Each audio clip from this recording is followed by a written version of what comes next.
తరముల దరిదాటే స్వరమై పలువురు కొనియాడే కొలమానం.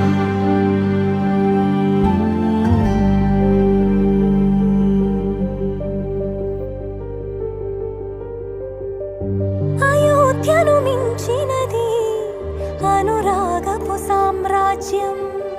అభిరాముని పుణ్యమిగా అవనిజకి సౌభాగ్యం. తమ వెళ్ళే శోభిల్లే ఆనారిని నేనేలే. పతివ్రతలే ప్రణమిల్లే గుణసుందరివే నీపైనే ప్రతి ధ్యానం.